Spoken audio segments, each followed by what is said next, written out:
Welcome to the Org Health Podcast, conversations about organizational health. I'm Jim Brown. And I'm Margot Thompson. We're consultants and coaches to leaders who are creating healthy organizations. We talk about leading at the executive level, not just the key points, the highlights. We like to go deeper. Under the surface, we like to talk about what isn't obvious. And maybe what isn't comfortable. Right. And we come at these things with very different viewpoints. Easy, because Jim and I are very, very different from each other. That's true. But the good news is we've worked together long enough that we see our differences as strengths. In fact, they actually allow us to create more health in our team and the teams that we help. And we're going to do some of that right now.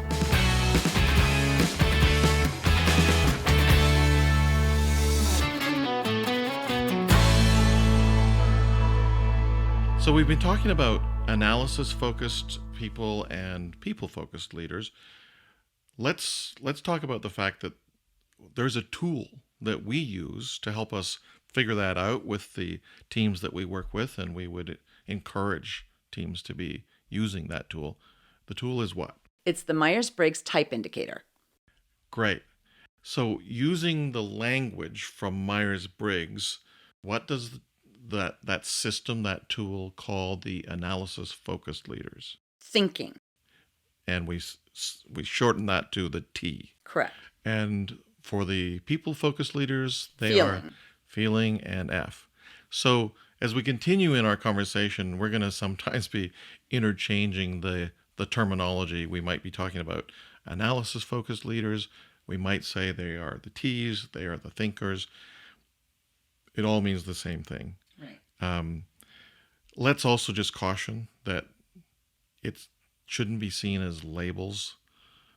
Thinkers are not the people who think and never feel, and feelers are not the people who feel but never think. It really just is a categorizing title. Absolutely. So there's a leader that I've been coaching who's been struggling with some of this stuff. Sure. He is very, very thinking oriented. And as a result, he's very heads down. He's very much focused on getting things done. He's great at his job. But he's been struggling because the people that he works with, his direct reports, his peers, aren't really feeling that he is connecting with them in any way. And what that's done is eroded the personal sense, the connection sense within the entire leadership team and within the team underneath him. That's been a real struggle for him. He's had peers talking to him about how much that's affected them. He's had direct reports talking to him about how they've been affected by it. And the CEO of the company has talked to him about how that is not necessarily the way that it fits in the culture of the company. So it can be as simple as just shifting how you're dealing with your people. I know that he was really worried about having to emote, having to express his emotions. And it doesn't even have to be that complicated. You can start with just asking questions. Instead of saying, here are the facts, you can move to, I'm pretty sure that you have some questions. Tell me what they are. Encouraging other people to give you feedback, to give you questions, to ask you something. So let's dig in more specifically. Sure. Because most people, sadly, in all levels of leadership, they just spew out, here's everything you need to know, and then they have this classic final statement. Are there any questions? Right. And then they're surprised that there are no questions. It's almost like they think that means they are such brilliant communicators that there is nothing that could be misunderstood about these instructions. But what do we know is true? Well, the shift for this leader was that if he already acknowledged that there was going to be a question and that he was sure that it would be understandable, if in fact he expected them to have questions, that actually they were asking questions. And that led to him being able to give them more of the why around what he was directing. Good. Right. Them to do. And even in some cases, possibly some of the how. But it definitely encouraged communication between this leader and the people he was dealing with, whether it was at a peer level or his direct report team. And the truth is, people always have questions. We just don't always hear them Right. because, one, we might have talked for so long that people are just sick of sitting there and they Sure. want to get on That with the happens.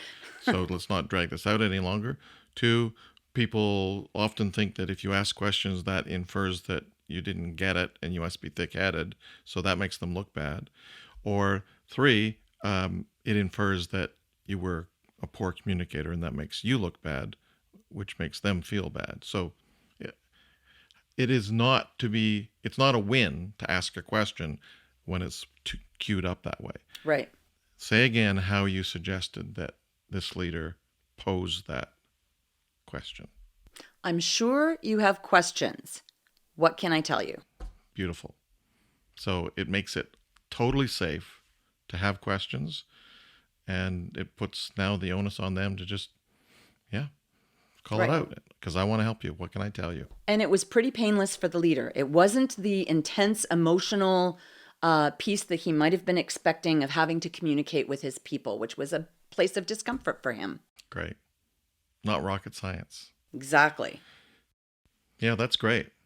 So here's another scenario. You've got a team where we're sitting together in a difficult conversation to try to come to a conclusion, a decision. And the people are quick to land on an answer because the facts make it look like this. However, there's a people-focused leader sitting at the table who has other data, other things come into mind. What's some of that data? The big question is, how is it going to impact the people on the team, in the organization? So what is this going to look like for Susie in accounting? What is this going to look like for the team in operations? What is this going to look like? How is it going to impact them? Mm-hmm. Often thinking leaders are looking at what's the bottom line and how is it going to affect our process. Sure. Feeling leaders are much more likely to be looking at how is it going to affect and impact the people who are using that process. Good. Mm-hmm. And then I remember that you've spoken about also how does this align with the values that we have as a company? And that lens is especially apparent to people-focused leaders. We think as analysis-focused leaders that, of course, we're clear about our vision, our mission, our values, but we sometimes fail to notice that directions that we are pursuing actually are contradicting some values. The truth in my mind is that if the values and the mission aren't truly bought into by the people in the organization, that it's only aspirational. It's not a real culture to begin with. Fair.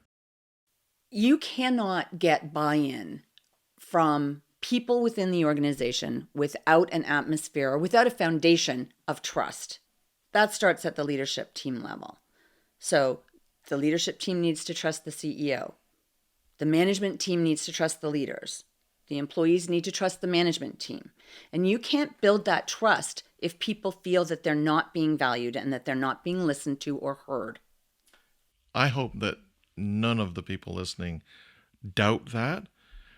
But let's also say again, the analysis-focused leaders believe it, but they are not really noticing it. Whereas the people-focused leaders, they can't not see whether that's working or not. And this is where a leadership team would be well served to mine for those pieces. If they have a people-focused leader, an F leader at the table, they should be asking that leader, what do you see? What should we be aware of? Good. What about if they don't? Like, I don't think it's going to be that uncommon, certainly not from the teams that we've worked with. It's not that uncommon for teams to be entirely T, thinkers, analysis-focused leaders. What would you suggest that they do if that's their reality? How do they bring that perspective in? I think there are a variety of ways, and that it depends on the organization and the circumstances, and exactly what that looks like. If it's completely a non-feeling team, there are options. First of all, becoming aware. Self-awareness is a really big key here. Like being aware that you're seeing things through a certain lens and that there is another lens to look through. So developing, we're all on a spectrum with this whole thinking and feeling thing. It's not like all one side of people are all feeling and the other side of people are all thinking. We're all somewhere on the spectrum. So you can develop your feeling side, and you can develop a lens through which to look at things differently. Also, there are definitely going to be people in the organization who can offer that kind of Because they're wired that way. Correct. Yeah. And you can tap those people. Right. I think that that's a crucial strategy for leadership teams. Of course, they should be working at increasing their ability to process it from Right. that other preference. But they're not going to really know if they've done that well unless they have some real F's in the room, in the conversation. And I'm not saying they sit in the room the whole time. I'm saying, okay, now we're trying to just consider this solution, this pathway. Let's get a few people-focused leaders in our organization to come and react and comment on this. And the more we can find people that we just deeply value and trust even before that conversation, the further that's going to go. Well, you and I have worked with a CEO who is very strongly on the thinking side of the spectrum and who recognized that within himself and who developed a trusting relationship with and tapped the HR director so that person could bring forward some of these pieces. The key here is that he actually wants the perspective and is asking for it. Yeah. Sometimes it feels like teams are trying, but they're just not getting better. And what comes to my mind is that kind of famous saying from Jim Collins, get the right people on the bus. Right. I want to come at it differently. I want to awkwardly say, get the wrong people off the bus. And what I mean by this is sometimes we have people sitting around the table who just won't accept that other preference. This is how I am. This is how I've always been. This has worked for me. I ain't changing. And my encouragement would be, if you've got someone on your team that is intractable in that regard, you probably should be moving them out.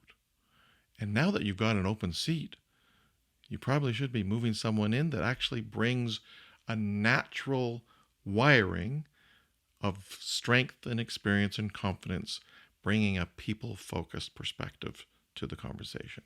What a huge transformation would happen if you made that change. I'm not saying try to fire some people. I'm saying if people are not really fitting in bringing this value of both thinking and feeling into the conversation, then you may have to make some changes to the team. Right, because here's the thing. If you don't have both perspectives, you're missing out on something really important. Growing that is part of becoming a healthy organization.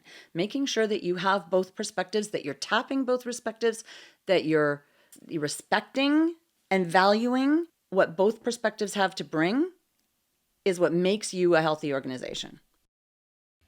You remind me again of that Harvard Business Review article that had looked at companies that had strong cultures that were very people-focused, actually yielded 756, I think was the number, 756% higher returns than the companies in the data set that did not have that focus. Right. So there's hard numbers that demonstrate that a focus on the soft stuff actually pays off.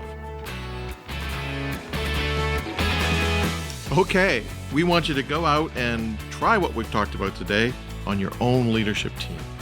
You can ask us questions or download notes from this episode at www.orghealth.coach. We'd love for you to join us next Thursday on the Org Health Podcast.